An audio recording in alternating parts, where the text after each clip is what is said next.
When our protagonist Kyouya came to consciousness, he found himself in a deserted place. Suddenly, a woman appeared behind her, claiming to have been waiting for the hero for a long time. She extends her hand and prompts him to eliminate her. This was the so-called fated meeting, and hence a tale of a unique and peerless reincarnated hero who failed to save the world begin. Now walking to a new place, Kyouya is worried if he looks weird. Everyone here is new, probably, so he does not want to stand out too much. Something wriggles in his bag and a cat manages to get her head out of the bag. Excited to see the newbie heroes, Kyouya tells off the cat named Felis, as he had told her to not come out. Felis retaliates by saying that it is boring inside the bag. Kyouya forces her inside the bag, worrying about what people would think he is a weirdo. Even Felis says that he cares too much for what people would think of him, like some introvert. However, Kyouya says that he cannot help it, not when it has been so long since he talked to anyone except Felis. Felis thinks that he is exaggerating, when it has been only 3 years, in the real world that is. Kyouya orders her to stay put, but Felis says that she is a cat and cannot understand him and keeps dangling from the bag. She even manages to run away, but Kyouya catches her. A girl behind them notices the cat and points at them with a shout. She walks to them and keeps talking excitedly about the cuteness of the cat. Kyouya thinks that they have been caught way too fast and asks the girl if she is a returnee as well. The girl affirms and introduces herself as a freshman named Aniclimax. She proceeds to take out her invitation but seems to have misplaced it, so she makes a number of moves in an attempt to find it. Kyouya tells her to calm down while thinking that she is really restless. The girl finally finds the invitation and hands it out. Kyouya looks at the invitation with some seriousness and notes that she received the same invitation from this academy. The bell rings behind them, so the girl hurries away since the entrance ceremony is about to start. Felis finds the girl interesting and smiles at Kyouya particularly. He warns her to not let her guard down because if they find out who she is, it is the end for the both of them. Felis smirks and affirms. At the entrance ceremony, the academy is introduced firstly to the new students. Eugratia Academy is an educational institution established jointly by the goddess and the Japanese government. A bridge, so to speak, between the government and the goddess. Kyouya notices the prime minister and some other ministers present in the ceremony and also tells Felis about it. He is impressed by the Hero Academy, but Felis tells him to not act like a fool and look around him. Kyouya notices that everyone is busy doing their own stuff without taking any interest in the ceremony. They are all acting like this because all of them are the heroes who have saved the many other worlds that exist and have returned back, so the government is very proud of them. Felis kindly elaborates that everyone in here is the kind of people who can bring the king of a country to his knees. To them, the government is like a stone on the side of the road. Just then, a girl steps on the stage and asks the Prime Minister to finish his speech off because no one is listening anyway. The Prime Minister wipes the sweat off his face and agrees. So the girl takes charge and introduces herself as Manhwa.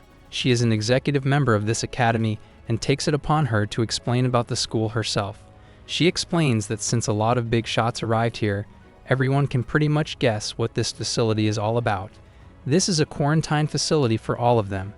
Each of them is a hero capable of saving another world, so when they consider the dangers, each one of them is like a ticking nuclear bomb. A girl or a boy in mid-puberty with such powers no less, if something happens and they snap, everyone would be in trouble. So as a country, they cannot just let them run wild, but they cannot forcibly lock them up in here as well. There are many goddesses in this academy, and the students can return to their daily usual lives on the condition that their memories and abilities are sealed. But there have been students who did not like that and wanted to keep the powers they had gained. The academy understands how they feel, so they want to make a deal with them. She assures them that it is not a dangerous experiment or anything. To explain things better, she plans on using movies as an analogy, but a student interrupts and tells her to keep it brief. Manhua apologizes and smirks as she snaps her fingers. Magic circles appear on the ceiling and the demons and monsters start emerging from them. The students shriek, but Felis finds it interesting. The students start running amok after the arrival of the monsters. Kyouya's first thought is to evacuate everyone. On the other hand, some of the students unleash their powers to combat the monsters excitedly. They battle start, and the heroes of different worlds find it no effort to defeat the monsters. Kyouya stands in the ashes of the monsters and is impressed by the returners' powers. Manhwa steps down from the stage and compliments everyone on their hard work. It is obvious that she was testing them, but when asked about it, she says that she only provided them with the toys for them to enjoy. It has been a while since the heroes used their strength to eliminate someone, so it must have felt good for the heroes. She tells them that this is the deal offered by the Academy as well as the demand. They want the heroes to save the world once again. This world is branched off from a large tree called the World Tree, and it bears countless other worlds' fruits.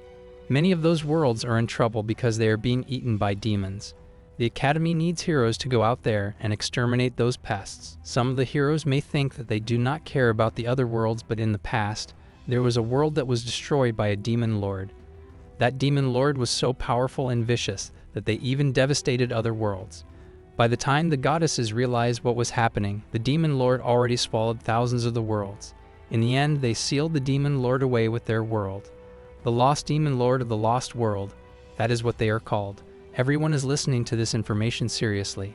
Manhwa continues and says that it is now their job to go around and nip such a bad thing in the bud before it grows up. She even says to think of them as an agency that dispatches heroes. This is all she has to say, and now is the time to measure their ability. She then looks at the paper in her hand and announces the names of some of them, including Komeri and Kyouya, and tells them to follow her.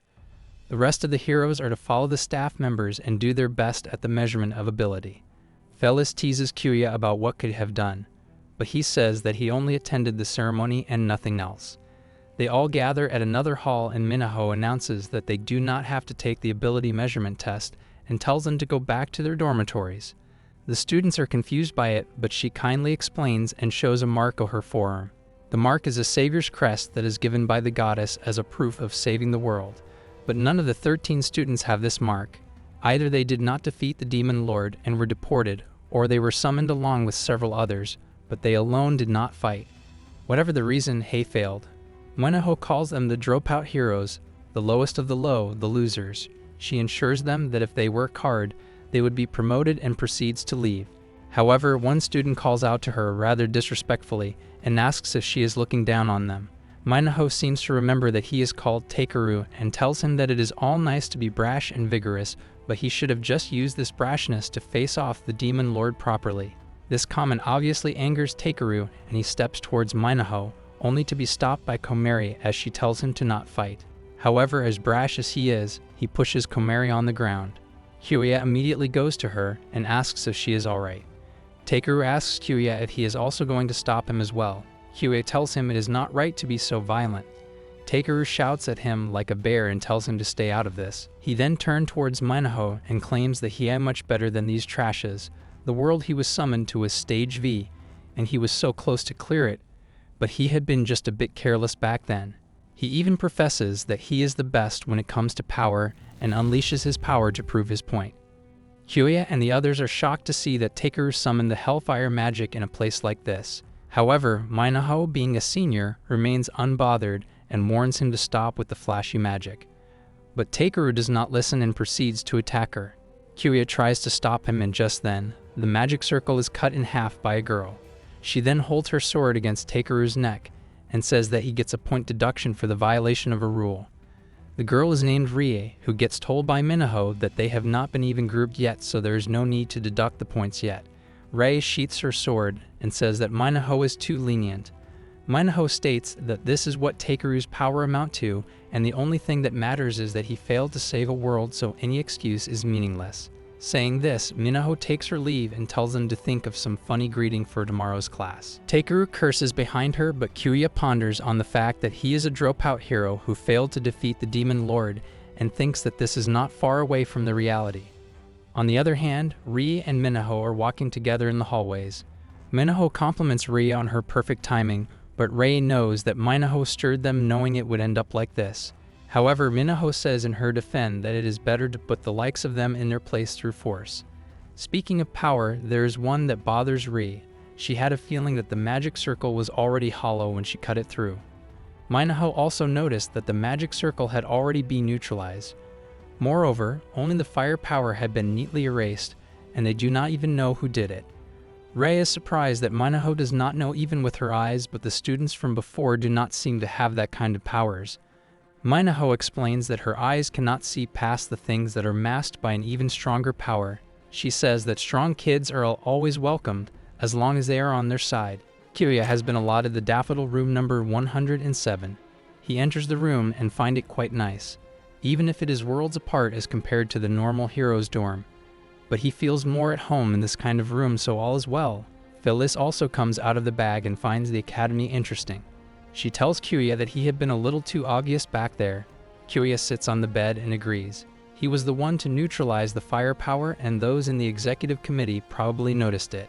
Kyouya admits that he had been a little impatient. Felis says that he still lacks training and even teases him that it cannot be helped since he is the dropout hero. However, Kyouya remains serious and apologies for bringing her to this kind of place.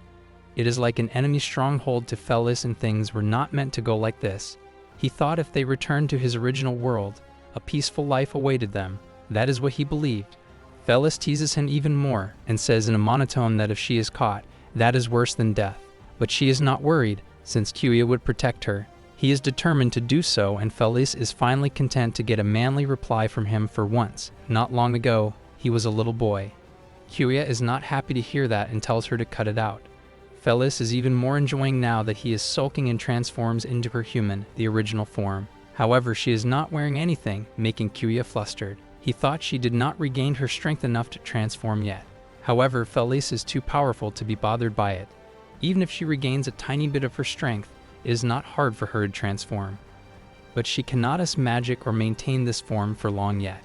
She then invites him to caress her body like always, but Kyouya spreads the sheet over her and clarifies that he only does so when she is in her cat form. Felis teases him some more for blushing so easily and tells him to not get so worked up. She is grateful to him because her like was supposed to be abandoned in that world forever. But thanks to him, she can see the new day, so there is no need to worry. Kyouya remains silent, so he asks if A thinks she is following him unwillingly. She, who they feared as the lost demon lord. If she did not like him, she would have eaten him long time ago. Kyouya finally smiles and agrees. Now looking at the twilight is nostalgic, as it reminds them of the time when they first met. In that world of eternal twilight, Kyouya was lying down like that too. Kyouya also remembers as he seems to be lost in the memory of that place. It was only 3 years in the real world, but in that world it was 30,000 years ago. He got summoned to a desolated world, and there he met her. He fought her, so he remembers the day. He had his world help against her as she lay under her. Both of them looked just so much sad. Their first interaction was Felis inviting him to eliminate her. Kyouya looked at her in surprise, not knowing who she was and where this was. Felis noticed his confusion and commented that he probably does not even know what this place is. She gave him a hand to help him get up and told him to have the conversation while they walk, as they gaze at this lost world. Kyouya asked who she was, and she told him that she is called Felis Fionishurg, but he can call her Felis. She told him that this place was another world of sorts, a different one from his world. The goddesses called this place the Lost World.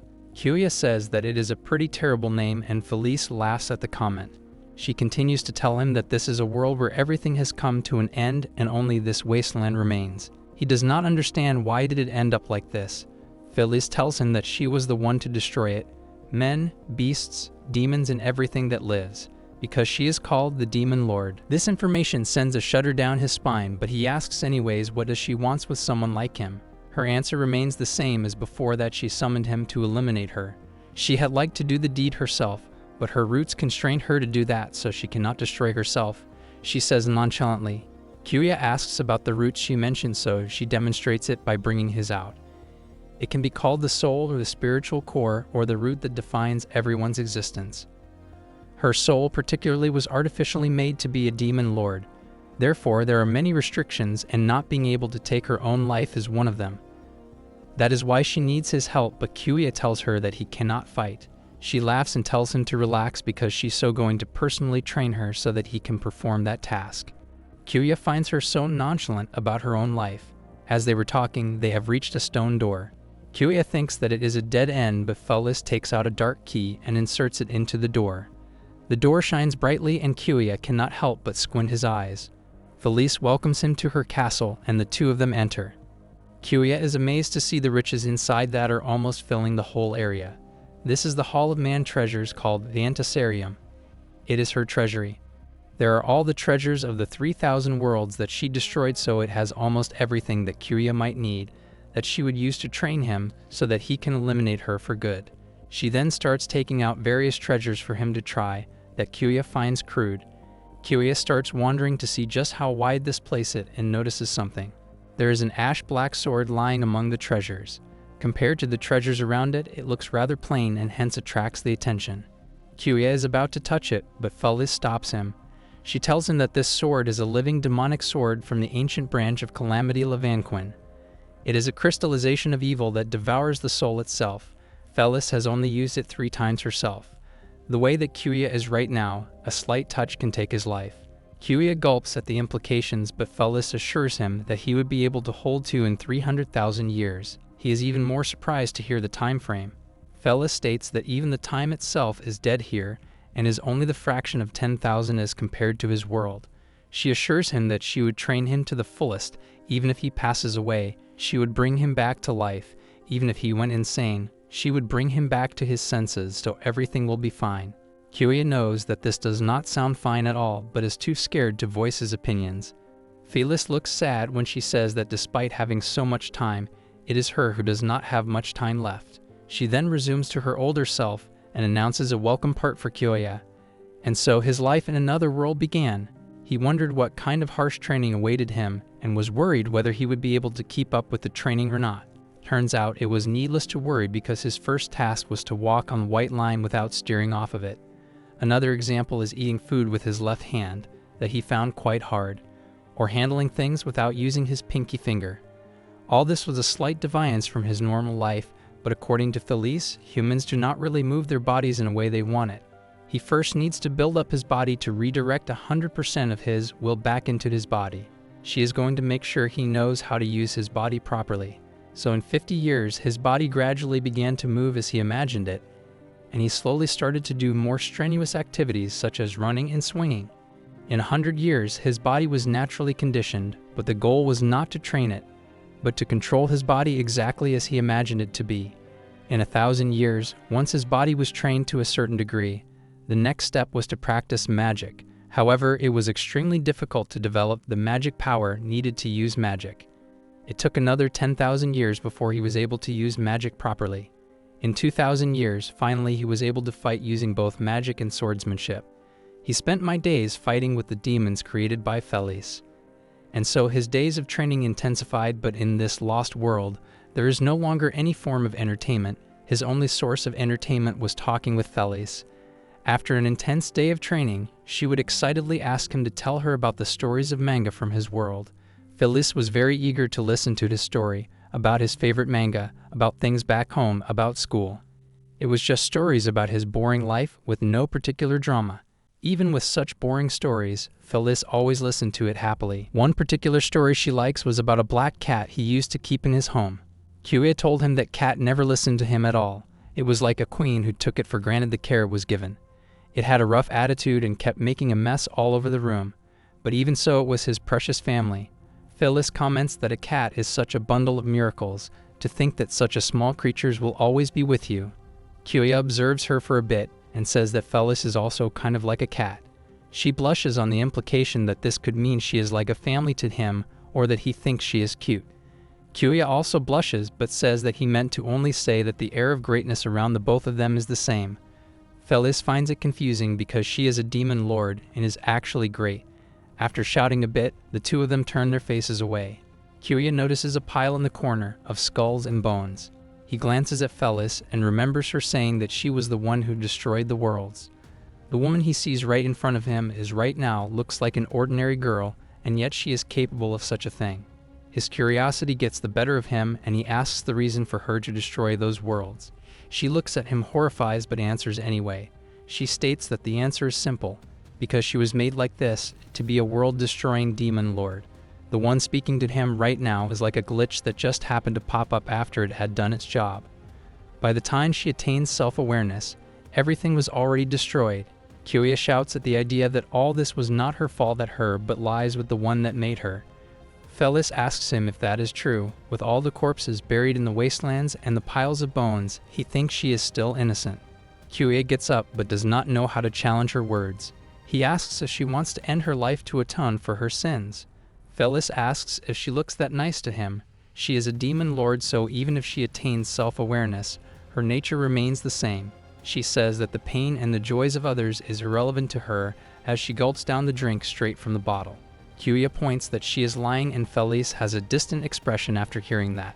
She says that he is too kind if he thinks that. She can no longer tell if she is lying or telling the truth herself.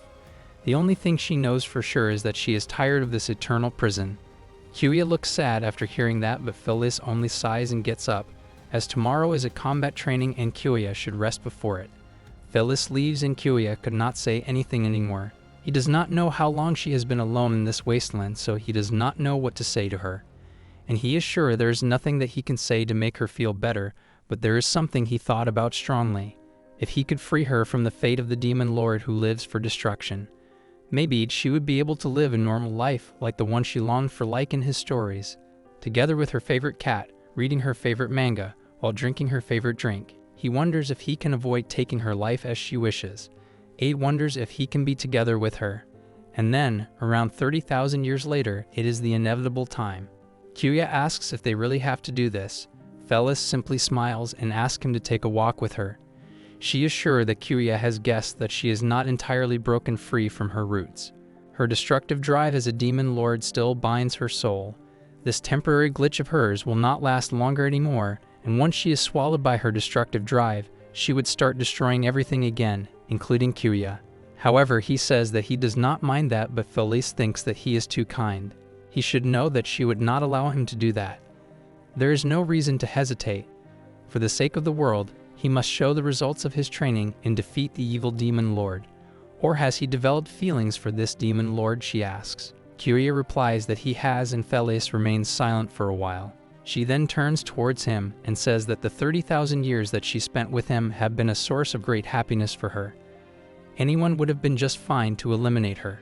She used a random summoning spell, then Kyouya just happened to get summoned here. He just happened to endure her training, and he just happened to spend his time together with her.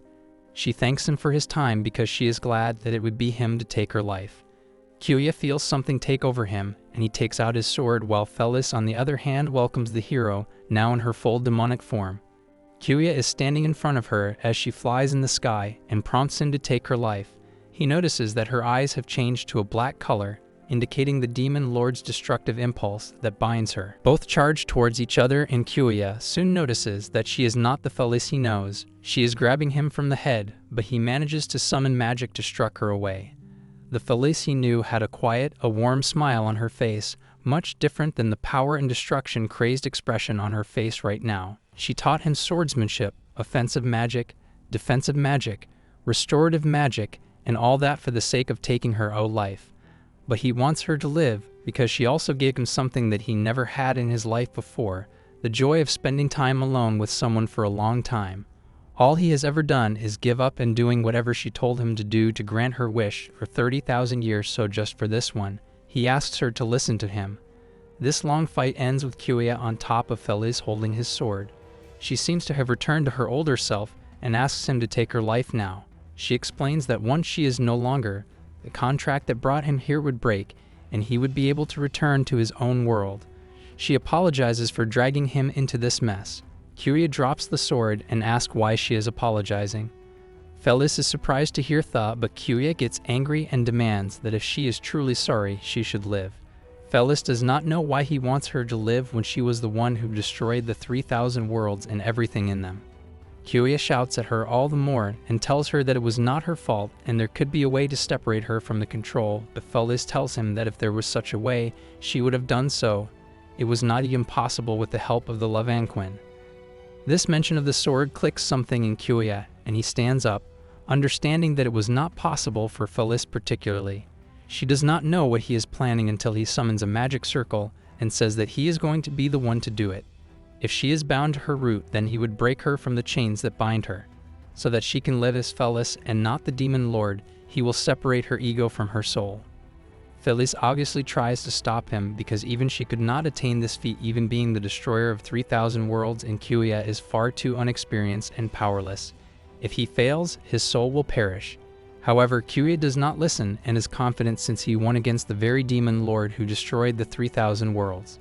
Besides, in his world, a demon lord is supposed to give half the world to anyone who cooperates with them. So he asks for her past, for her future, for her sins, for the half. He calls upon Lavenquin, and the ancient sword answers his call. A huge void appears before them that is taking away Kyouya's life force and magic. In the void, Kyouya can see a figure, looking a lot like him, holding the sword and telling him that he is not ready yet. The figure reminds him how he uses excuses to give up everything every time. That is why his life has been so boring without any drama, so the figure prompts him to give up, just like every other time. Kyouya agrees that he has been giving up all his life because he had nothing to lose but not his time. He is not giving up on Felis, so he moves forward towards the figure and demands for the sword. The figure simply smiles and vanishes after handing him the sword, leaving behind the roots of Felis. She seems to be trapped inside, so Kyouya approaches her. He tells her that she had done so well for a long time, and now he will get her out of there. He aims his attack towards the root, and all he sees is white. After an unclear amount of time passes, he wakes up to a voice that tells him that he has been reckless. When he opens his eyes, he finds a cat in front of him. He recognizes that the cat is none other than Felis herself. She moves her paw and winks at him and asks if she is cute. However, Kyouya is more concerned about how she turned into a cat. She tells him that it was actually Kyouya who did this because Lavenquin has shredded her power to bits so much that she cannot even maintain her human form now. She has lost so much. Her powers, her curse, her destiny and her shackles, she feels much lighter now. Kyouya carefully asks if he has succeeded, but Felis tells him to not be so conceited as he is only halfway there. If she had not helped him in the end, they both would have disappeared together with the world. Kyouya looks dejected as he apologizes for being so reckless, but Felis tells him not to since she is here right now. She thanks Kyouya for his hard work. With all this done, no longer tied to the destructive root, Felis has no idea what to do now. Kyouya invites her to his world so that he can show her what a normal life is like. He meekly adds that it is an option if she wants. Felis giggles at the fact that he is modestly saying all this even after demanding to take the half of her everything. But she jumps at him in the end, accepting his invitation. She also wants to find out what happened next in the manga, so they are finally back in Japan. They were able to hitch a ride on the goddess's transfer gate and did not have to build their own from scratch. Kyouya is also excited as he asks Felis how she is finding Japan and tells her that he would show her around wherever she wants to go. But their happiness and excitement does not last long when a group of people emerge from the darkness, their faces hidden by masks. They greet Kyouya and ask if he is a returnee from another world. Kyouya does not know them, but still tells them the truth. They say that they are from the Transferees Management Committee and pass him a letter. They say that it is a summon from the Eurasia State Academy and tell him to read the letter for further information. Then they proceed to leave while making it clear that Kyouya does not have the right to decline the summon. The group leaves into the black cloud, leaving a surprised Kyouya behind. It seems like it is still too early for them to enjoy a normal life, and that is how they ended up in the academy. Kyouya sighs as he says that it was not supposed to be like this. They ended up in a den of heroes of all places. He apologizes to Felis for not being able to show her around. However, she does not mind because it is more thrilling like this anyway. She asks what he is going to do from now on because with his power, which surpasses even hers, he could rule the school, conquer the world, or can do anything he wants to do. However, even if he could do all that, Kyouya says he is not interested. They have already seen the consequences of wielding such a power firsthand. Besides, if he stands out, they can easily figure out Felis' identity. He does not want that, so he shall live his life as peaceful as he can. As for fighting, he has done enough for the rest of his life. Felis states there is no right and wrong in power, it is how you use it that matters. She may have made a mistake, but Kyouya has not, so he should be more confident in himself. On a high building of an academy, a girl sits dangling her feet in the air. She has wings and an angled crown adoring her. She is talking to herself about the entrance ceremony and has noticed a couple of students who demonstrated tremendous power. She is excited and wonders what it would be like to supervise the students. She cannot wait for tomorrow. The first night at the Eurasia Academy has ended. On the second day of school, regular classes will finally begin. Kyouya wonders what kind of classes will be held at an academy for heroes. For him, who is in the company of a demon lord, it is quite problematic. But his biggest problem right now has to do with what he is muttering. He keeps on repeating that he needs to look them in the eye and speak clearly until Felis finally asks what he is muttering for the last couple of minutes. He proudly shows his strategy for school, which is simply a book on secrets of communication. They need to blend in so that nobody can find Felis, and to accomplish that, he plans on making some friends. Besides, he needs to refresh his communication skills after having only Felis to talk to for 30,000 years. Felis takes quite an offense after hearing that and asks if her interaction with him has been strange. Kyouya says that it has been because of Felis's constant bad behavior and lists all the occurrences.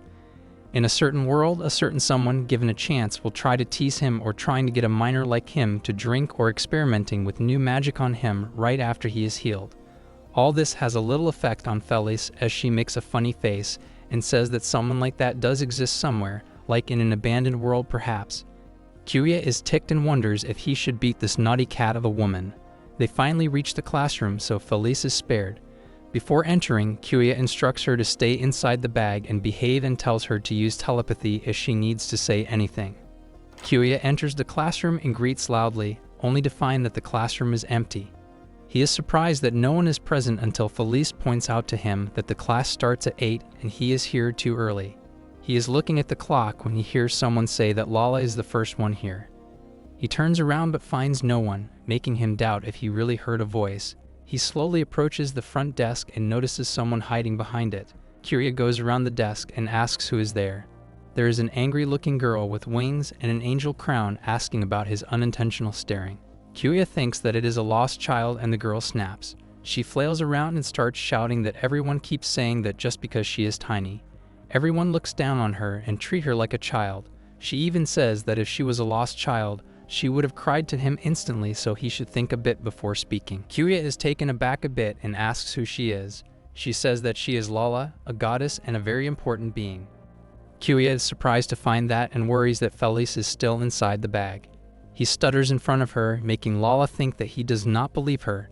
She decides to make an exception and show him the power of a goddess. She points her index finger upwards and tries to flap her wings to sit on the desk, in which she succeeds, albeit a bit difficulty.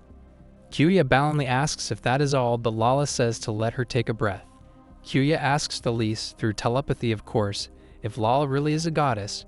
Felis replies that even if her power is relatively weak, there is no doubt that she is a goddess. Kyouya apologizes to Lala and tells her that it was his first time seeing a goddess, so he made a mistake. Lala is shocked that he never saw a goddess before.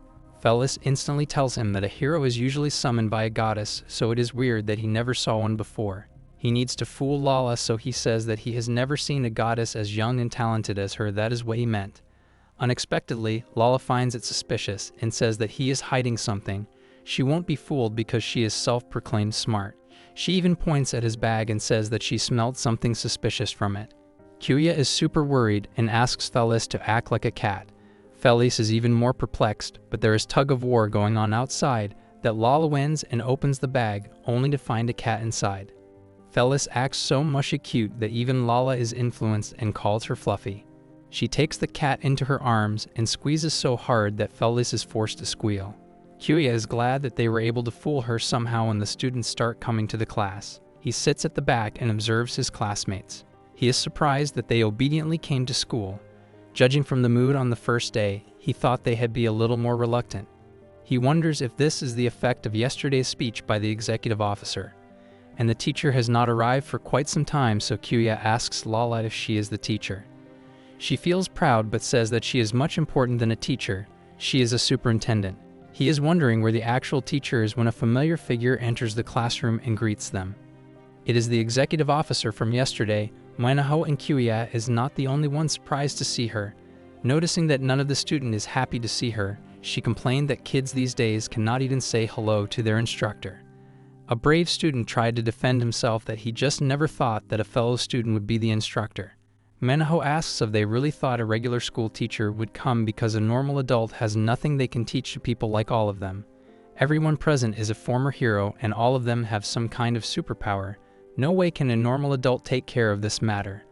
But it sure is troubling if the new students think that they are on par with the executive members. Her expression is so dark that the students are left speechless.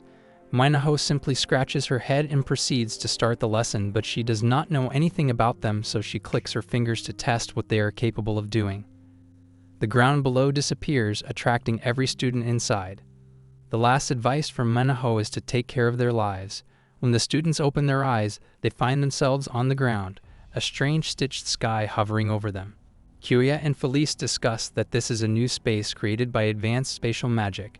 Felis is somewhat impressed that Manhwa is capable of creating and maintaining such a large place. No wonder she does not want to be lumped in with the rest of them. A girl shrieks, attracting the attention towards her direction. Manhwa tells them that she particularly brought her adorable pets since the yesterday ones got defeated so easily. She asks if they are cute, making Kyouya huff out a restricted laugh that she really has a nasty hobby. Before the students is a swarm of monsters, beasts, dragons, and such. Kyouya laughs as he is sure that Manhwa had no intention of teaching properly from the beginning. Even Felis says to watch himself as Manhwa instructed to take care of their lives. Kyouya leaves the bag on the ground and gets up. His body has been feeling sluggish lately since it has been a while since their last battle, so this might be a good warm-up. The executive committee member, their instructor, Manhwa wants to test the ability of her class, so she puts a terrible test. Everyone has started fighting, and Kyouya's opponent is the mighty dragon. He does not know the name or the habits of this giant thing, but after 30,000 years of fighting Felis, he is pretty sure that he can handle this much. But the problem is that Felis and Kyouya must not stand out. If he wins this fight too quickly, it will look unnatural. But if he holds back too much, he would draw attention as well for being too weak for a hero. In short, he needs to win just right. So he charges towards the giant, dodges the attack of its claw, and uses suppressed flame magic to attack its mouth. The giant stares at him and counters with the breath attack. Kyouya summons a shield to protect himself, internally happy that he is doing a good job of faking it. The other students notice the giant that he is fighting and start saying that he is fighting an S-class monster that is a pretty tough one. Furthermore, Kyouya seems to be doing pretty well too. Kyouya hears them and is glad that there is no suspicion so far. That is until a student notices that the dragon has short horns, meaning it is a female dragon. They say that compared to a male one, the female dragon is docile and weak. They question if he really is a hero if he is evenly matched with that thing. Thinking that he has been too suspicious, Kyouya uses his bare hand to punch the dragon so hard that it flies away. The other students have their suspicion removed, so Kyouya tries to pretend that he was not seriously fighting back then. However, another student points out the fact that the male dragons have the shorter horns. Now all the students are shocked that Kyouya was able to one-shot an S-class giant. They wonder if he really is a dropout hero. Kyouya is truly done with them, but he still needs to act out, so he pretends that his hand took a toll for punching the dragon. The students finally buy his act, and he sweats in thinking that the school life is rough. A shudder runs down his spine, and he turns around to spot a flame wisp in the vicinity. He wonders what is a shape-shifting pseudo-spirit is doing out here. Unlike demons, it is artificially life created by the magic. The question is if Manhwa prepared it on purpose. The wisp crackles and a 5-headed dragon emerges from within. The students have still not managed to prepare when all the dragon heads open wide and breath the fire. Once the fire is about to reach them, the students do not need a reminder to deploy their defensive magic. The goddess Lalas and Manhwa are seated in the sky and are watching the explosion. The goddess has had enough of watching this misery and asks Manhwa to stop it, but Manhwa is already fast asleep. The students also realize that neither the goddess or the executive committee member have any intention of stopping this. But the beast has already incinerated other demons, and the students only have their shields to defend them. Kyouya takes a look at the others, who do not look in good condition right now. He glares at the beast and knows that he does not have time for this. He does not know whose pet it is, but it is far out of line. So Kyouya uses hypnosis to order it to stay put, and fortunately it stops moving. The other students notice it stop moving and use recovery magic to tend to their wounds while they have the time. A figure appears behind them, asking if this is all over. As Kyouya expected, it is none other than Tearu. He snaps his fingers to make the beast disappear. Kyouya establishes the fact that the flame wisp belongs to Tearu. However, Tearu is not a bit ashamed of what he has done. He states that he could not bear to take this boring test seriously. He calls his class fellows trash for not being able to avoid an attack like that. He even makes fun of them for not even being able to say anything at the moment. Kyouya is about to tell him off, but Komari beats him to it and demands an apology from Takeru. The airhead does not get it, so Komari repeats to apologize for hurting everyone. Kyouya is surprised by her courage, but Takeru only looks down on her for acting out despite being so weak. His point is that they are all heroes, and for them, strength is justice. If she hates it so much, she should make him apologize with force. Takeru even lets out his flames and says that he would apologize wholeheartedly after he turns her to ashes. Everyone remains silent, but Komari pushes Takeru away and agrees to the condition, making everyone shocked, including Takeru. Kyouya tries to stop her because he thinks that she does not stand a chance against Takeru, but she tells him to not try to stop her, for this is her fight. Takeru and Komari are standing against each other, ready to strike any minute. Kyouya notices that this girl is more aggressive than expected. It looks like she is trying to push herself. Felis interrupts his thoughts and tells him to not interfere as Komari asked, since this is her fight. Kyouya surprisingly agrees. Takeru calls her an idiot for not even being able to assess the difference between their abilities. He says that he would not mind if she chooses to back down now, since it is too boring if he just has to stomp her. He then spreads his arms and states that he would let her have the first move for being a handicap. As insulting as it is, Komari takes the opportunity provided to her by her opponent. She uses her skill named Flower Bud of Heavenly Samja first stage, while her sword shimmers in her hands. Everyone, including Takeru, is shocked to see her ability. Kyouya knows that this is one of the so-called cheat abilities a transferee receives from a goddess. Judging from the reactions of the others who have also received an ability, it seems her ability is exceptional. However, Komari bends on her knees because it is not enough. She is not strong enough to unleash her full power, and she is going past her limits. Takeru laughs hysterically on the fact that she cannot even use her own unique abilities, but he does admit that she gave him a fright.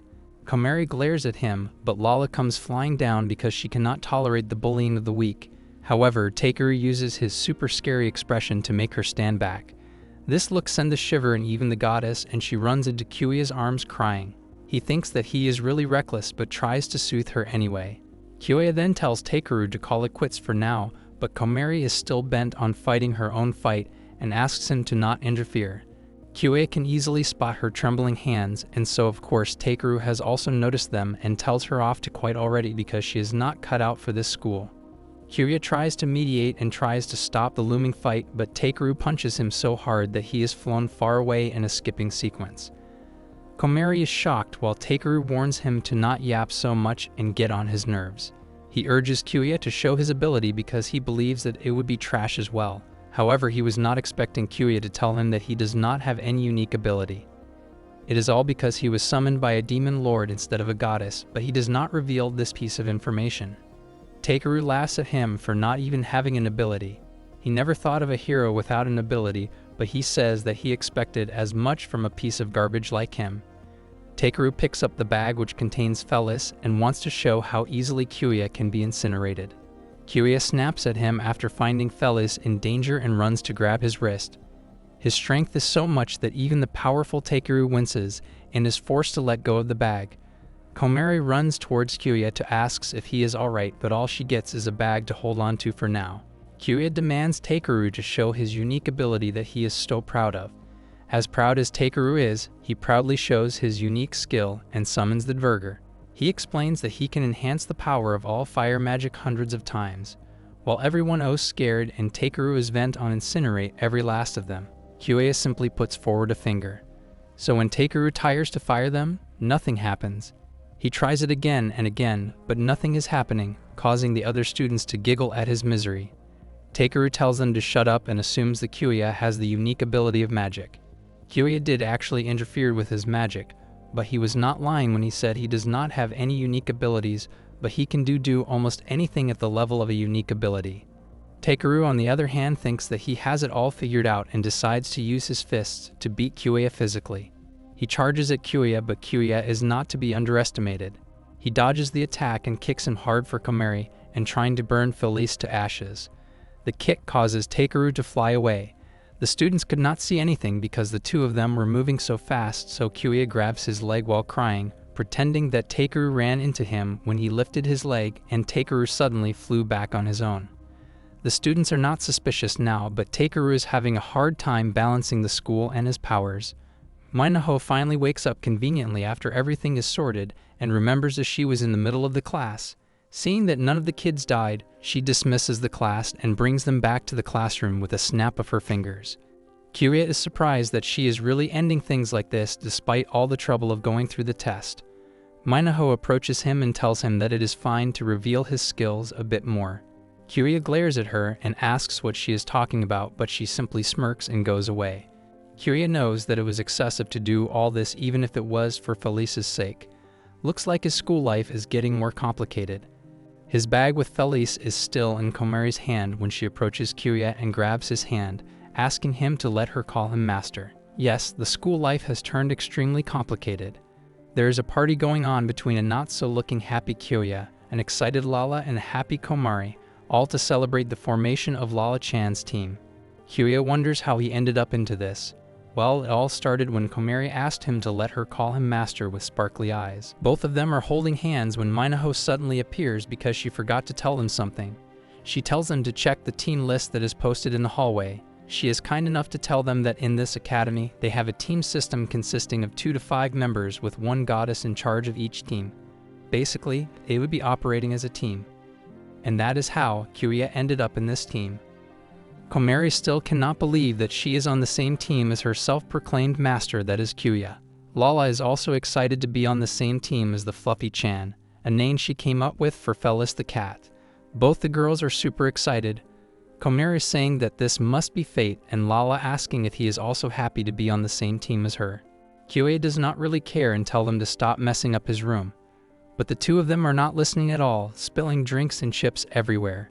At least, Komari has the decency to help pick up the pieces of broken glass, but Kyouya tells her to not touch it directly and leave it to him. This triggers a memory of Komari when her team members used to tell her to leave everything to them because they will fight for her. She becomes sad at the memory and asks Kyouya that he must be strong and must know how to fight to be able to beat Takeru. Kyouya denies that, saying that Takeru just messed up his spell, so it was all a fluke. However, Komari seems to not buy it and asks him to teach her how to fight because she wants to be strong. Kyouya remains silent for a while but tells her that there is nothing he can teach her. Besides, that is the responsibility of the goddess, the one who is currently lazing around over there. Lala tries to clarify that the goddess's job is solely supervising. Their job is to watch over the activities of the heroes, and since Lala is still an apprentice, she can sit back and eat chips. But the rest of the goddesses are too busy watching over the top reams and do not have time to conduct such lectures. Kyouya points out that Lala is free right now, but she says that she ate just now and is full right now, so she is sleepy. With no goddess helping with the training, Kyouya once again excuses himself from the task of teaching and goes out to throw out the trash he just picked up. He gets out of the room where Felis is sitting. She asks him to just teach her as she is insisting so much because being stingy would not help him becoming popular with the ladies.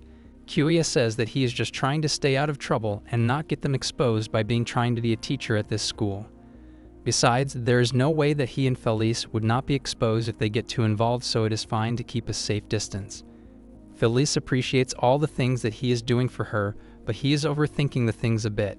It is not her wish for him to distance himself from others for avoiding the risk of being found out. It is true that when one gets involved with others, there is a risk of them knowing things you do not want them to know, but being able to get involved with people is also a wonderful experience.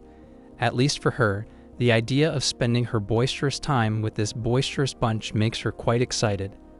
Felis and Lala are fast asleep in the morning while Kyouya is out for a morning run. He is thinking about his exercising routine because it is hard to break a habit of 3,000 years. He notices Komari also out in the field, practicing with her sword. He observes her form and calls it beautiful. Komari also notices him approaching and blushes hard, saying that it is still too early for a love confession. Kyouya instantly clarifies that he was talking about her swinging form. It is a proof that she is sticking to the fundamentals and says that she is training hard. Komari does not look too happy about the compliment and says that all she can do is train after all. Kyouya asks what kind of world she was summoned to after seeing her sad expression. She tells him that it was a beautiful place, the town was beautiful, and the people were kind. She is really glad that world was saved. Kyouya is surprised that it was saved when she is also a dropout hero who failed to defeat the demon lord. Komari tells him that she was not alone but was summoned with the rest of her class, so everyone defeated the demon lord together. Everyone except for her. Kyouya asks if it was bullying, but she shakes her head. It is far from it, since everyone was kind. They were so kind that when they found out that Komari was not strong enough to handle her own power, they told her to not force herself and protect the city instead, when they were the ones actually protecting her. Even when they were busy, they came to check up on her and even bought presents with them. When Komari wanted to train to use her powers, they were willing to help her. Komari loves all of them so much. That is why she wants to be strong. Even if it is just little, she wants to be able to be useful to the people she loves. But lately she has been thinking if it is really worth it or not, because she is afraid of fighting. No matter how hard she trains, she cannot help but tremble when she is in a real fight. Even yesterday, she could not do anything. She thinks that she is a weakling and a coward in the end, not cut out to be a hero at all. And this leads her to believe that she should just stop being a hero at all. Kyouya tells her that it is actually fine if she is scared. It is not what you cannot do what matters, but the things that you can actually do. Sure, her hands tremble and her feet cower, and yet she can still stand up in the face of her enemies. As for Kyouya, he only acted when his bag was about to be burned, but she acted faster than anyone for everyone's sake. That is something that Kyouya could not do, but Komari can conquer her fears. Then all that is left is to learn how to fight while trembling. She does not have to give up on herself just because she cannot shake off the cowardice she was born with. Kyouya extends his hand towards her and tells her that she can win even when she is scared. He decides to help her control the basics of magic, but either she can use her powers or not is something that is up to her. Komari feels emotional and takes his hand to stand up. Kyouya asks her to stop calling her master since they are in the same team now. Komari calls his name and says to take care of her from now on. Komari finds it embarrassing to call and be called by the names, and so his school life begins to move. However, since the students are heroes who saved the world, accept them, and also possessed a powerful weapon called the unique ability, there was nothing in particular to learn, and everyone spends their time doing whatever they want in the classroom. Even though the upperclassmen who play the role of instructors know this, they did not even bother to warn them. They just proceeded without much care. They especially do not expect anything from the dropout heroes and do not even give them special mission or the tasks. Every day they repeat the basic training and the lectures. It is so peaceful that it is almost disheartening. It is so much peaceful that it had Kyouya thinking that living such a quiet and peaceful life with them was not so bad. 2 weeks passed with this thought in his mind, and then something happened. One evening, Kyouya and Komari return from their classes and are being greeted by Lala and Felis. Komari starts playing with Felis as she has picked up a foxtail on the way here. Kyouya thinks that his room has totally turned into a hangout place when Lala hands him a letter. She got it from an important person from school who told her to give it to Kyouya. He opens it and is shocked to find that warning letter. If within 1 week there is no improvement in the current situation, both Kyouya and Komari would be expelled from school. He asks Lala the meaning of this, but she has no idea as well. Komari notices something else written on the letter and points it out. The reason for the expulsion seems to be the negative value of SP. Komari tells him that it means the Savior points. It is like an internal report for this school. It is a point that increases by successful academic achievements or missions, and decreases by violations of school rules or failing a mission. In other words, it is a number that is vital to student life at this school. Kyouya still does not understand how could they get the values in negative, but Komari turns her face around. Lala points out that there are a lot of numbers written at the back of the paper. So when Kyouya turns the page to read, the list is a lengthy one. Imari Komari, due to breaking a window glass, gets minus 10 points.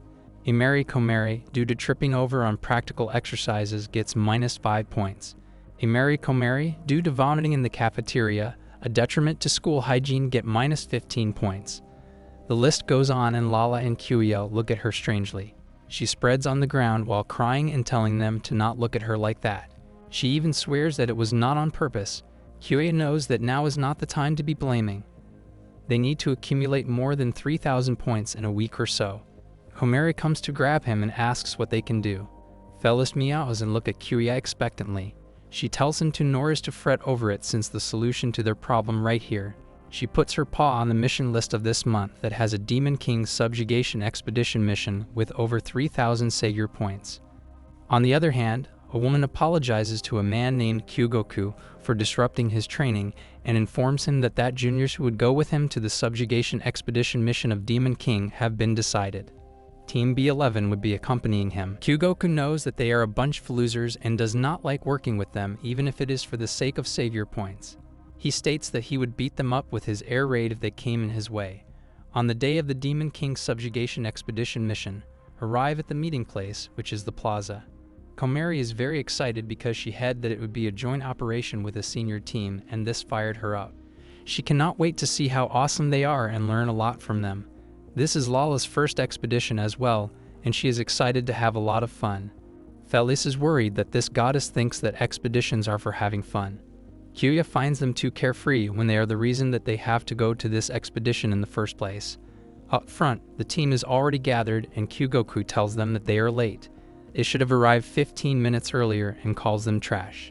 Kyouya apologizes and asks if they are the seniors who are meant to go together with them. Kyugoku introduces himself as the leader of the A25 team and tells them that they would be joining them on the expedition. He then asks if they are aware of their task, as the Team B Komari is excited to reply that their job is to defeat the Demon King and bring peace to the world. Kyugoku, however, pours cold water on her excitement as he tells them that their job is just to stay out of their way since they are mere support. Besides, it is just the stage 3, so they can easily take care of the Demon Lord.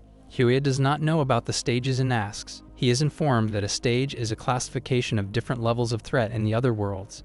They are divided into 9 stages depending on the danger, starting from stage 1, where there are no monsters, to stage 9, where the threat is on the level of an invasion of another world.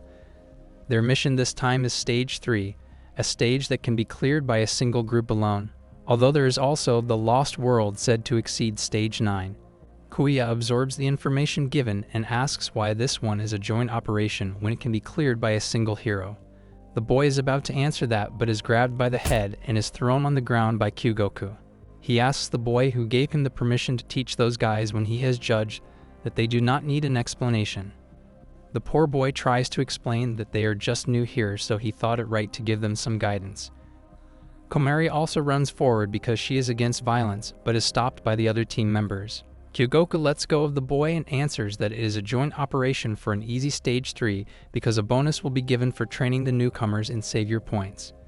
In other words, Team A does not need their help, and all that Team B needs to do is stay out of the way so that they do not slow them down and get the savior points, a win-win situation.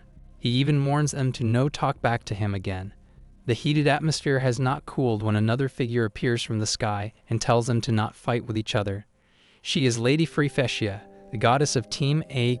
Kyugoku tells her that everything is fine, but she still states it clearly to treat the Team B as the team members since they are together on this mission. Unexpectedly, Kyugoku apologizes. She praises him for being good and relays the good news. If Kyugoku succeeds in this mission, the Academy will raise his personal rank to B+. As her handler, the goddess is very proud of him. Kyugoku is determined to do his utmost to honor her, and she giggles that he is as reliable as ever. She greets the Team B and apologizes for being late. She introduces herself kindly, and both Kyouya and Komari stutter while doing the same. It looks like the both of them are enchanted, taking Lala off because this was not the reaction they showed when they met her. Even Felis is angry at Kyouya because she thinks that she is several times more beautiful. With the formalities done, the goddess opens the door that would lead them to the world that seeks their help. Komari watches the transfer gate with worry, but Kyouya pats her back and provides silent assurance. They enter the transfer gate that leads them to another world for another adventure. Damaris, the king of the nation, welcomes the party in the Ramless and thanks them for hearing their call. He has even prepared a modest celebration for the arriving party. Komari and Lala dig in, while Kyouya knows that not eating what you are served is rude, but they are overeating, which is a concern. He looks around the place to find it grand and picturesque. Kyugoku, on the other, and is a true straightforward that tells the king to drop the pleasantries and should cut to the chase. He starts explaining that the army is exhausted from repeated battles with the Demon Lord's army, and military expenses grow as soldiers need to replenish supplies, leaving the people to suffer from heavy taxes. Not only that, monsters plunder the crops, contaminate the soil, leaving the land barren, resulting in food shortages that begin from the countryside. Forcing people to flee from the countryside to take refuge in the royal capital, With the capital's citizens suffering from various sources of stress, public order is deteriorating. There is no end to the problems, so they seek the help to defeat the Demon King. Kyouya already has a clear picture of the situation. All he needs to know is the location of the demon lord of this world called Gigjorg. He also refuses the help of the troops and asks the king to use them to defend the castle and rebuild the city. One of the men of the king speaks that they intend to form an elite force to help the heroes even a little bit. But Kyouya makes it clear that they are a burden. He stands up asking the location of the demon lord and not worry about the rest. He even says that if the king needs further assistance, the Team B would provide it. He does not give a chance to Kyouya to speak and issues orders that the Team B would stay in the castle to defend the royal capital. Team A would be the one to invade the demon lord's castle. Kyouya bids his farewell coldly and leaves, not even giving a chance to object. The Team B is escorted to their room in the castle. Lala enters the room, goes to the sofa like a drunken ghost and sleeps away because according to her, her body told her to sleep. Komari on the other hand seems excited to defend the castle, but Kyouya stares at her and says that it really is a pity since she said she wanted to protect someone with her own hands. Komari finally shows her true emotions and says that she really wants to defeat the demon lord with her own hands if she can, but the most important thing is to protect everyone in this world. Even if it is behind the scenes, if she can help someone, she is happy. Kyouya lets out a breath and says that people like her should be called the real heroes, but Komari is unable to hear that. Felis is happy that Kyouya is making friends steadily, but she would be really jealous if he keeps all his attention on Komari and leave her alone. Felis feels something and warns Kyouya when a figure appears behind them and enters the room through the balcony. She tells the heroes from another world to come and fight her. The intruder moves too fast to attack them, and Komari tells Kyouya to stand back while she summons her sword. The two of them exchange a few moves, but Komari is defeated. The girl is still commenting on how weak Komari is when Kyouya grabs her and throws her on the ground, telling her to stay put. He looks at Komari, who is currently lying on the floor, and is relieved that she is fine.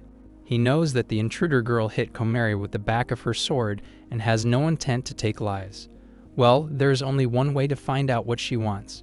Kyouya asks her to help put Komari on the couch if she does not want to end up with a broken arm. When she has been put on the couch, Kyouya ensures that there is no need to worry since she has been trained. That aside, he says that the moves of the new girl were not normal and asks if she is the one who stood up to defeat the demon lord on her own, known as the local hero. The girl takes off her hood and tells that her name is Anri, and there was a time she was called the local hero. This went until the goddesses prophesied that a true hero would come from another world to defeat the demon lord. She asks if they are ones that were spoken in the prophecy. Kyouya asks her what is she going to do if they were. She says that she attacked them because she only wanted to confirm whether they are worthy or not to be entrusted with this world. There are a lot of people in this world that she cares about, so if they would save them, she would do anything. She will even fight alongside them. But if it turns out it is just some punk who claims to be a hero for fame, then she shall take care of them herself. That is what she thought. She even praises Kyouya for his capability, but says that it is still not enough to defeat the demon Lord Gigjorg, who is brutal and cunning, and would use every trick in the book. If they are weak, they would not stand a chance against his aim if they are weak. Kyouya asks if he could not defeat him as well, and she tells him that she pathetic who could not protect anything. He took her father, her mother, the whole village, everything. That is why she picked up a sword to avenge them, but she never became strong enough to do it. She has barely won every battle she has fought, that it is a miracle that she is even alive today. The first time she fought the demon lord, she could not even reach him. When she managed to escape with her life, she was miserable, being reminded how weak she was. It made her realize that she is not a hero. She is not strong, she is not brave, and she is just a weak loser howling for revenge. She apologizes for telling such a depressing story. What she wanted to tell was that no matter how confident they are, they cannot let their guards down in front of the demon Lord Gigjorg. Kyouya breaks the silence and tells her to not worry since they are just a backup and the other team consists of the most elite of the heroes. So he is sure that her regret would be avenged. Anri is glad to hear that, but she says that she wants to eliminate the Demon King with her own hands if she could, smash that red nose of his and tell him to go to hell. She wishes she could have saved the world with her own hands. Komari, who has been awake for some time now, finally speaks up. She grabs her hand and tells her that she too had a similar experience. She alone was powerless and the problem was solved without her input. She understood it well, that feeling of powerlessness. Although her experience is mild compared to Anri's, but even so she will continue to hold her sword. So she too should continue holding her sword. It may not be for revenge, but someday, she might need that sword. The confident and cool Komari finally loses her cool and confidence and stutters as she says that she is rooting for her and that she does not know how to give encouragement. Anri giggles at the strangeness that Komari is lecturing someone who beat her. Komari instantly clarifies that she did not mean to lecture her, but Anri does not mind and introduces herself, asking for her name in return. Komari blushes a little and tells her name. Anri apologizes for hurting her earlier and Komari finally remembers that she was hurt. Anri tells her to work on her abs, stepping on a sensitive topic since Komari is sensitive of her flabby tummy. Felis, who is sitting on the balcony, calls Kyouya. He goes to her and asks what is wrong. She tells him that she has a bad feeling because there is a ripple of magic in the air. She tells him that it is best for him to be on his guard since this night signals bad omens. After all, he is the esteemed hero assigned to protect the castle. Kyouya glances inside and asks Felis why there is a need to summon heroes from different world, even though there is someone like her who cares so much about this world. Why can't the goddess just give power to the local heroes? Felis replies that if the goddesses could do that, they would. But when all fails, they need the people of Earth.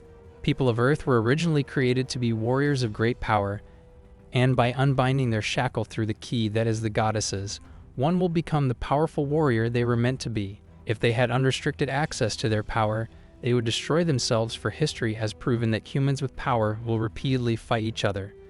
Thus, the goddesses who oversee the world tree decided to place shackles on the people of Earth. Kyouya realizes that the academy is run by the goddesses and the humans, so it is dangerous. They are wondering what those goddesses were planning for them to break such a taboo when suddenly, they feel a presence and an ominous circus tent appears before them. This sensation reveals that the teleportation magic has been used.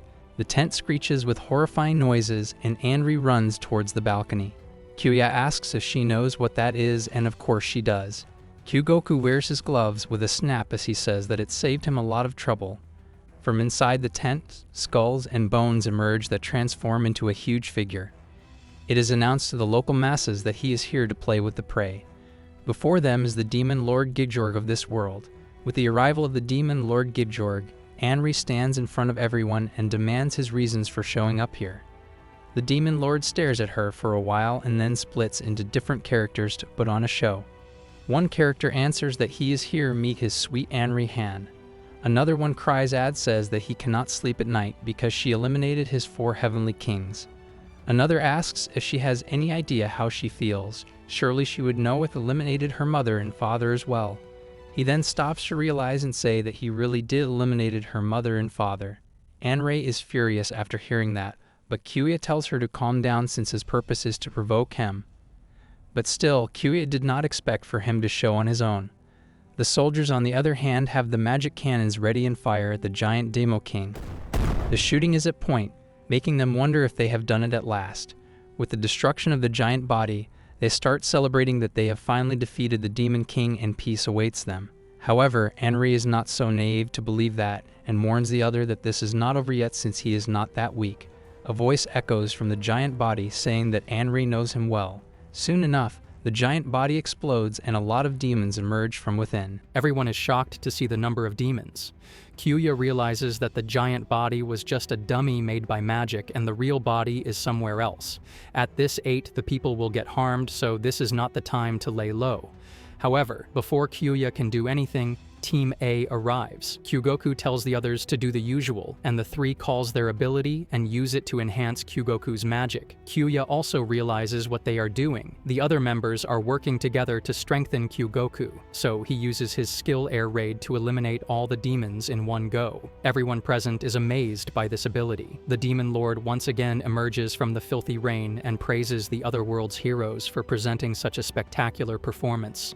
The Demon Lord felt a strong magical presence, so he came to take a look, only to find that the kingdom called help from another world. Kyugoku calls him stupid for coming all the way here even when he knew that they are here. The Demon Lord finds it harsh and tells him to not use such harsh words that make him look so weak. He admits that he has the tendency that when he watches an excited child with a new toy, it makes him want to crush the toy in front of them. That is why he wants to crush the heroes from another world, the hope of this world's people who believe that they are saved now.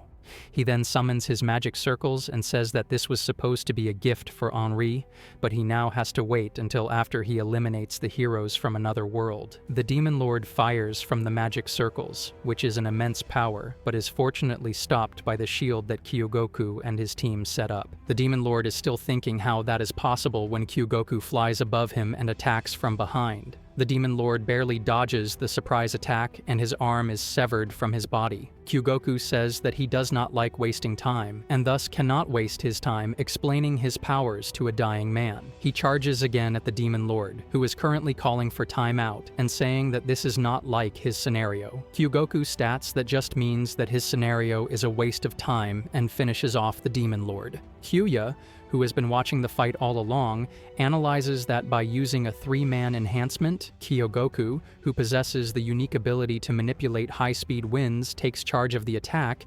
This is how this team does things, and this is the Kippugoku Arata. He is currently looming over them and disdainfully says that they must now understand the difference between the true heroes and the losers. Kyouya and Komari does not say anything in return, so he turns towards the team to pass the message to prepare to pull out since their work here is done. The girl in the team thumps up in response, meaning that she has understood the message. The people of this world finally come out of the shock and start cheering and celebrating the defeat of the Demon Lord. Henri is kind of sad and feeling pathetic that she did not even stand a chance against the Demon Lord Gigjorg when it only took an instant for Kyogoku. Kyouya is about to say something when Komari prompts him to look in the direction she is pointing towards. Even Kyogoku turns around to find a cloud of darkness from where the Demon King Gigjorg's head emerges, and he promised to not forgive the one who tried to eliminate him. Kuju is shocked to see that the Demon King is still alive.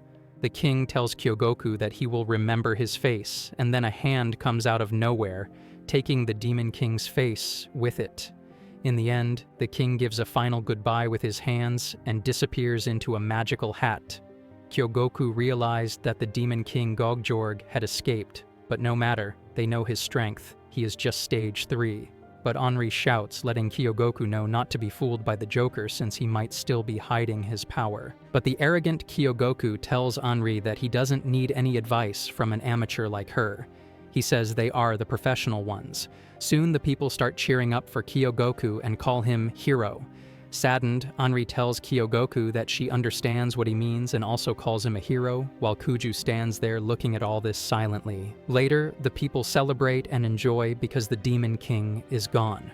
Kuju is standing on the terrace looking down at the people having a good time when Komari comes in saying it is bustling. Kuju says he heard they are celebrating the Demon King's defeat, although technically he hasn't been defeated yet. Komari looks around and says it looks fun. She adds that Lila also wants to go there, but Kujoy declines. Annoyed, she asks the reason for him saying no. Kuju says if a goddess like her went down there right now, there would be a huge uproar. Kumari shifts and tells Layla to bear with it, since it is already too late. But Layla says it is a festival. Komari tries to bribe Layla by saying she will give her a bag of chips and soda when they get back home, plus some pudding too as an exchange. The trick works and Layla agrees not to go down to enjoy the festival. Kuju smiles, saying it is good that Layla is easy to handle. The cat also tells Kuju that he is also interested in the festival thing, but he declines, saying he can't leave Enri alone right now. Meanwhile, Anri is sitting inside annoyed about what happened with the Demon King and how she couldn't even do anything at all. Just then, someone knocks on the door, making Kuju wonder who could it be so late at night. The door opens, and it turns out to be Shinbu Yuki, the one from Team A. He is the support guy from Team A. He says he is just a lackey. He asks if he can talk to them for a minute and comes inside. Shinku is here to apologize because their leader was very rude to Anri during the day. This confuses the rest, but Shinku keeps going. He says Kyogoku is the bad person. It is just that he is rather pragmatic and only interacts minimally to avoid wasting time. That is why he is sure there were many times Anri was offended by him. He asks her to try to understand that Kyogoku never meant to do anything bad. Just then, Layla interrupts, saying it can't be helped. She will make an exception for him and asks Shinku to raise his head. This makes Kuju wonder if Layla surely likes to act this way. Shinku then looks at Anri and says he heard from King Damaris that she has been protecting this country all this time. He apologizes to her properly again and says they, as outsiders, have taken credit even though she is the one who should receive this credit. Anri says she is trying to protect everyone and that is all. Komari tells Shinku that he seems very king. She thought that everyone from Team A was scary. Shinku smiles, saying people are different. Even if they are called heroes, each of them has different strengths and backgrounds. As for him, he is ranked F, the lowest of the low. He just happened to be lucky to be given the tattoo that he showed to everyone. He adds that he is no better than them, the dropout heroes. Shinku explains that before he was called to the academy, in the world where he was originally summoned, he was powerless against the demon lord. One day, when he was calling himself all the bad things being so weak, the heroes from the academy sent by the goddess appeared, and together with them, he defeated the demon lord and earned this mark. All he did was piggyback off others. He says he is just a fake hero. Anrei and Komari get awkward upon Shinku calling himself a fake hero. Shinku says he can understand their frustration. That's why he wanted to say a few words of apology. Though he knows it won't bring them any comfort, it was Anrei who competed and defended the country from the demon lord. This peace wasn't brought alone by them. Her sword has kept this place alive. With that, he is about to leave when Komari asks if he is leaving already. Shinku agrees, saying they are about to leave to defeat the demon king. Kyogoku is always fastidious after all, so he expects that they will be done by morning. Komari wishes him the best of luck. Anri also lets Shinku know that she will leave Gigjorg to them. After Shinku leaves, Kuju says that if only the team of guys were as nice as him, he would have no problem associating with them. The cat asks Kuju if that is so. It says that it likes them better with a touch of arrogance and decides, kind people are unearthed soon. Kuju laughs, saying it means that the cat is not nice since it has lived hundreds of thousands of years. The cat says that if he puts it that way, then he is the same. Kuju asks them not to worry since they are genuine heroes. The next day, the kingdom's bell rings. Kuju and the rest come out to check up on the situation to find tons of people outside. Komari is surprised to see so many people. Anri says no wonder since his peace is about to be realized, and there won't be a second time to see a hero's triumphant return like this again after all. Meanwhile, Kuoju wonders if it is safe to bring a goddess here. Layla is afraid all along since she senses someone is grabbing her wings. Just then, someone asks Layla if she is dressing up as a goddess and calls her cute. Afraid, she beats the woman, saying she is the real goddess. Also, checking her wings without her permission is not right. Komari tells Kuju that the heroes are late since it is almost 10, to which he agrees. Just then, a flash appears at the gateway. The people cheer, saying it is a teleportation magic circle. The heroes are returning. But everyone is shocked once they see the heroes coming out of the teleportation circle, all beaten up and wrecked. Worried, Kuju asks everyone to make way and runs to check up on Kyogoku and the rest. The people wonder if the heroes lost. Kuju asks the heroes if any of them are alive. He is relieved a little after realizing that they are all alive. He then asks Anri to call the guards and tell them to bring a medic and some help. He asks Komari to help him apply some first aid since she has learned a thing or two about it. Concerned, Layla asks what should she do to help them, but Kuju asks her to stay there. Just then, Shinku grabs Kuju from his leg and apologizes, saying they have failed. This makes Kuju angry to see what Gigjorg has done to the heroes. Soon, Team A is taken away to be treated. However, after some time, it seems like they all still haven't woken up. According to the head surgeon, their lives are not in danger, but they have been cut off their roots. Layla is shocked and asks why this happened. Even though they had an overwhelming victory yesterday, Kuju realizes that the root is the soul itself. Without it, no matter how much they heal external wounds, they will never regain consciousness. Only Yuki's roots barely survived, but he too is badly injured. He won't be able to talk for a while. A strength so powerful that it can take away the root, but the question is, the one who took their roots, who is it? From what he saw yesterday, that Demon King's strength is no match for Team A, and of course there is no way he could have taken their roots. There must be something more powerful behind his back. He asks Layla if that means they can't expect any help from the academy. Layla apologizes, saying not unless Lady Ferfeccio wakes up, she still can't create a gate by herself. Just then, Anri comes in already. Komari asks what's up with her. Where is she headed? Anri says she is going to fulfill her duty as a hero. Even the heroes from another world, the only hope they had, have been defeated. The entire city is now suffering from anxiety. Someone has to do something soon. Komari tries to stop Anri, saying it is dangerous. Kuju also agrees with Komari and asks Anri to stop. Angry, Anri says she can't leave things just as they are, to which Kuju says that is exactly why she shouldn't go just like this. He pours some water for Anri, saying everyone is anxious. At a time like this, the only person they can rely on is her. She has been competing for this world all this time. If she leaves the city, everyone will become even more anxious. Sooner or later, the Academy will notice that something is wrong, and then more powerful reinforcements will come to help them. They just have to stay ready and wait. That is the best they can do right now. He offers the water to Anri and asks her to calm down for her own sake and for the sake of those she wants to save. Anri takes the water, drinks it, and leaves. She doesn't like sitting around and waiting. Worried, Komari asks Anri to stop. Anri turns around and says she is just going to check on the city and asks Komari to relax and leaves. Worried, Komari decides to go with Anri, but Kuju stops her. He takes out a silver ring, stating this is just a little good luck charm for peace of mind. But Komari thinks about it in some other way. She is stunned and says a man is giving her a ring and runs away.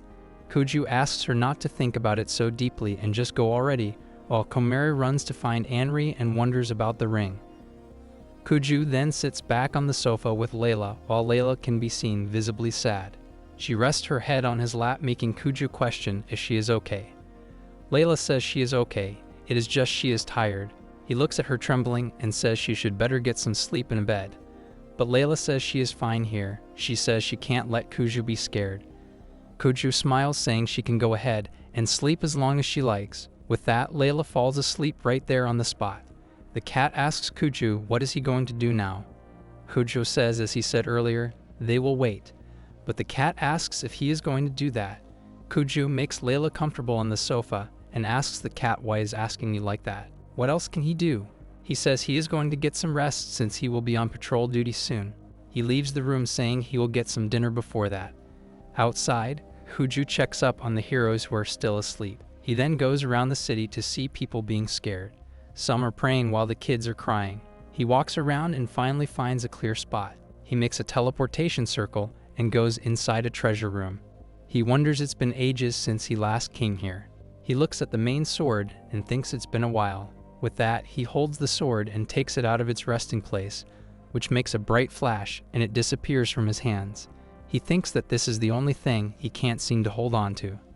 Just taking it with him is a struggle. As he is about to leave, the cat comes out of nowhere in the form of a beautiful girl. She says, as expected, he is going. Kuju asks if it is too obvious. The girl agrees, asking how many years he thinks they have known each other. She jumps from the wall, asking wasn't Kuju the one who said they should wait. She calls him a liar. Kuju asks if she is going to stop him. The cat says so. He does realize that he is about to do something he shouldn't be doing. She says she has no power to stop him, but she wonders if she cries and begs him not to go, will he stop? Kuju gets shy and says that the question is such a dirty move. The cat embraces him from behind, saying he sure is a lot of fun to tease. She says she is not going to say anything or stop him now, but at least let her be a little selfish to see him off. She asks him to be careful out there. Kuju thanks her and says he will be back soon. The cat asks him not to make a woman wait too long, and with that, Kuju leaves to beat Gigjorg and his supporters. Soon he arrives at the Demon King Castle. The Demon Lord Gigjorg already knows that he has a new visitor. He is surprised to see just one person. He didn't expect that there was still someone as reckless as Anri. He says that out of respect, let's give his visitor the finest welcome ever. With that, Kuju goes inside the castle, unearthing every demon that comes his way. He realizes that Gigjorg's minions are not strong. He doesn't believe that Team A was beaten up by these mooks. Either something has changed with that weak demon lord, or there is a bigger issue other than him. Either way, all he needs to do is reach his magic signature, which he can sense deep inside the castle. Within no time, Kuju reaches Gigjorg after busting down a door. The demon lord is waiting for Kuju and says just because Kuju is a hero, it doesn't mean he can bust down someone's door. He asks, isn't that a little rude? Kujo says Gigjorg should say that for himself. Didn't someone teach him not to just walk into someone's town and invade it?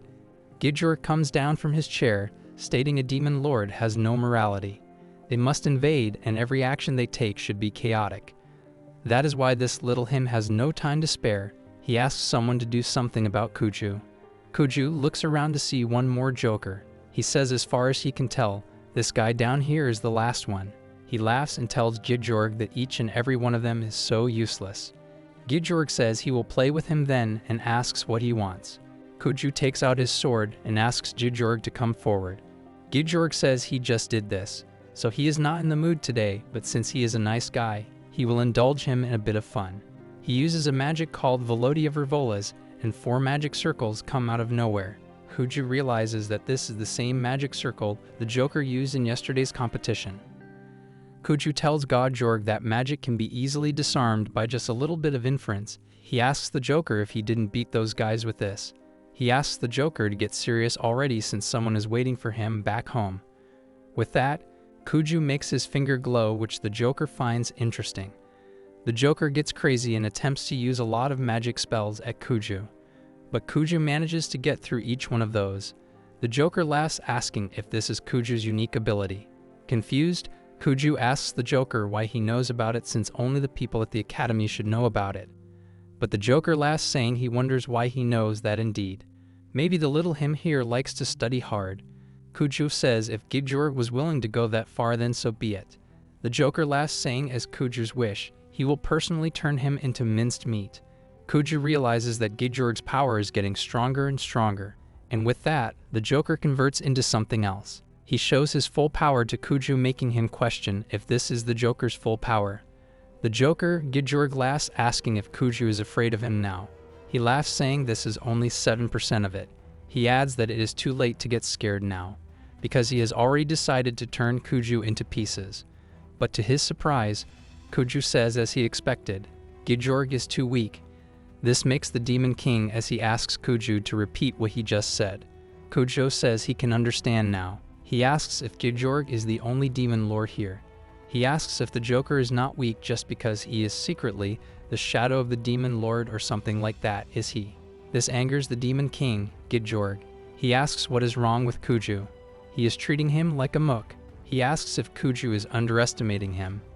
Angered, he says that he is done with playing, and uses his magic to unearth Kuju.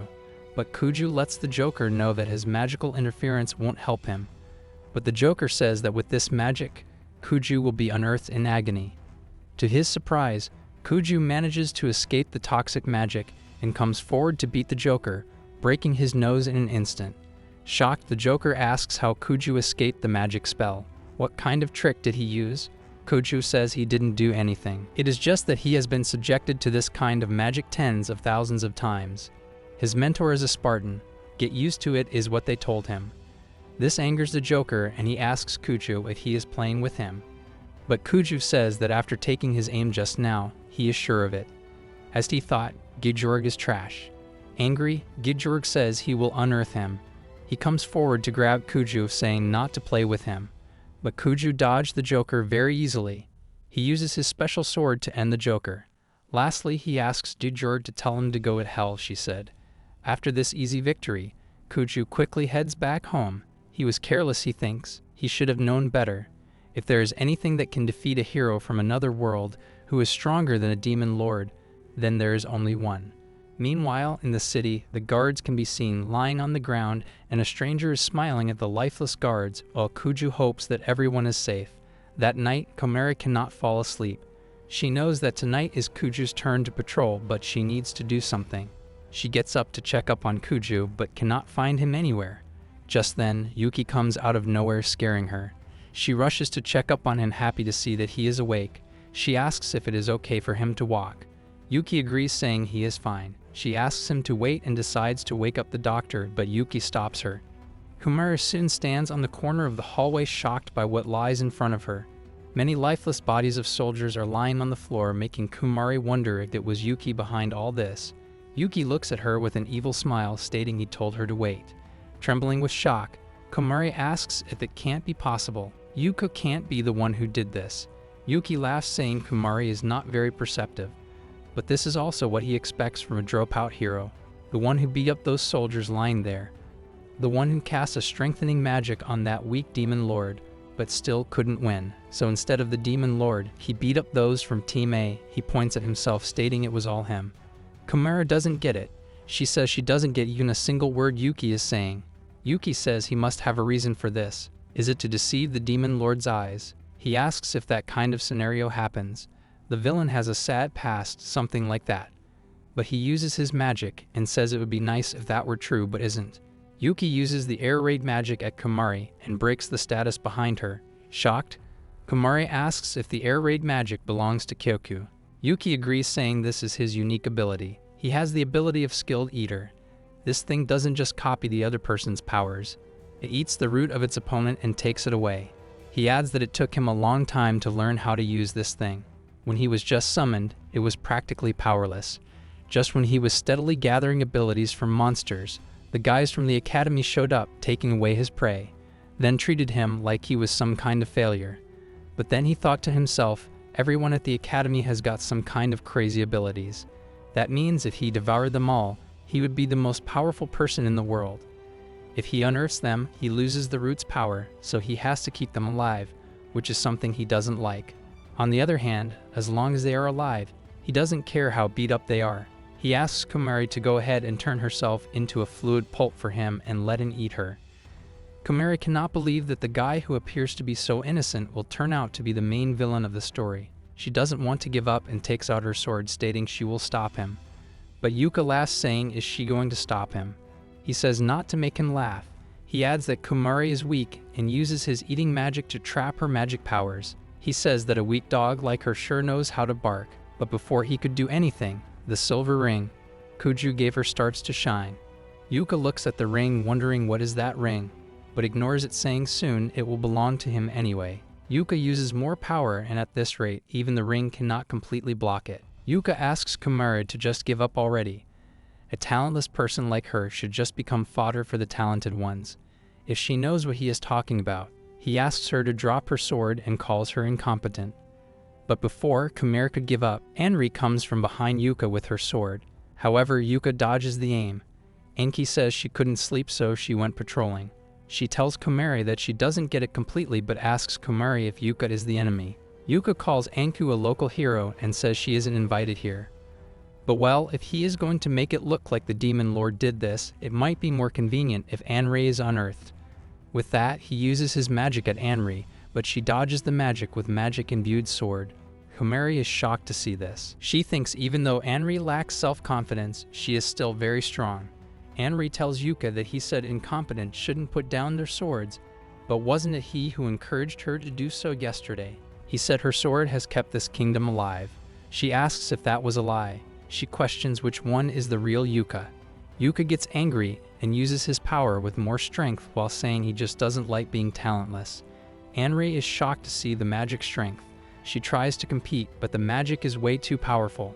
At last, she gets injured and her sword slips from her hands, and she falls down. Worried, Komari runs to check up on Anri. Yuka laughs and says Anri sinned bad as she narrowly deflected his aim. As Komari is trying to wake Anri up, Yuka says this was only a first-level spell, shocking Komari. He looks at her and smiles, saying he likes that look on her face. He adds that there are 17 more to go and asks her to hold out until the end. As he is about to use the magic, he gets a signal and realizes that the demon lord is no more. Shocked, he asks who is it, since there shouldn't be anyone in this world who could unearth him. He then asks Komari where's the other guy, Kuju. Komari says Kuju is on patrol. Yuka ignores the thought and says things have changed. He says it is time for both of them to leave the world for good. With that, he uses his magic tempest. Komari realizes that this magic is nothing compared to earlier. Again, she can't do anything. She gets flashbacks of good people protecting her and wonders if she is of no use to anyone. She questioned if she would just leave the world like this. Just then, the cat comes from behind Yuka and his magic disappears. The cat turns back into the human form, stating she is really losing her edge. What a pitiable state she is in. She laughs, saying this is just one more shot. Shocked, Komari asks if she is Kitty. While Yuki asks Kitty who she is, Kitty asks Komari to listen to her. She says she will make an opening and asks her to take Anri and run. With that, she uses magic to make the opening by torturing Yuka. She turns back to cat form and asks Kumari to move it since it is not enough to unearth Yuka. Annoyed, Kumari realizes that she has been protected again. She takes Anri and leaves the place. Later, she tries to wake Anri up. She asks Anri to hang in there while Kitty treats her.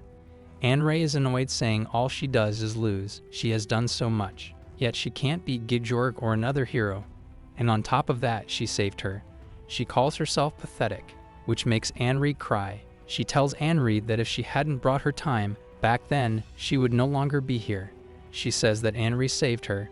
To her, she is a hero. With that said, Kumari says this is her turn now. She takes off the ring Kuju gave her and makes Anri wear it. She then asks Kitty and Anri to wait here and decides to leave.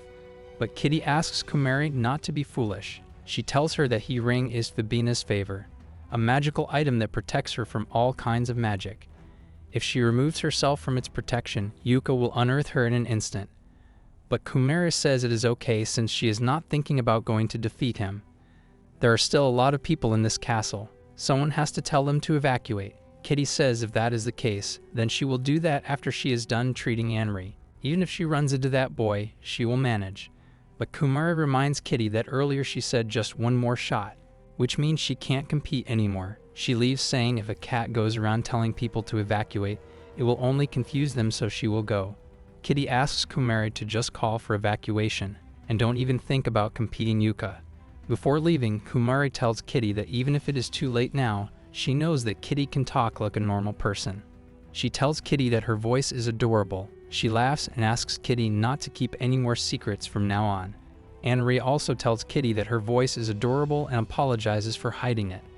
Outside, Kumari says Kitty has been hiding things from her too, so they are even. With that, she goes to meet Yuka. Yuka senses her coming and tells her that her magic is too weak. He says she saved him the trouble to go and look for her. Before he heads to the Demon Lord's castle, he wants to at least eat her first. Kumari says it was easy to figure out where he was. After all, he keeps releasing tremendous amounts of magic. Yuka agrees, saying that the weird cat incinerated her. He hasn't used this much regeneration magic in ages. He asks what's with that cat, and wonders if she is the one who unearthed the Demon King. He adds that he wants to eat the cat so bad and asks where is it. He asks if Kumari is not going to tell her. Realizing she is not saying anything, he says he will make her spit out. But Kumari takes out her sword, saying she won't tell him anything. Kumari says she is going to stop him here, but Yuka asks if she is stupid. They had already done this earlier and she lost. Last time, someone from inside the castle helped her. Right now, the castle is covered by his barriers. No help will come from outside the castle. Yuka asks Kumari if she thinks she is a hero if she competes when all the odds are against her. Kumari replies by saying standing up to those odds is what being a hero is. Kumari realizes that no help is coming from outside the castle, and she is the only one inside who can compete with Yuka. Either way, she has no choice but to compete. If there is any chance of winning, it is this unique ability that she has never succeeded in using yet. She remembers Anri saying they are so much alike, and Anri, without a doubt, is a hero. She too wants to be like Anri. With that said, Kumari uses the magic Sautenreika Ichinojin. Yuka smiles, asking Kumari to show what she has got, those so-called possibilities she is talking about.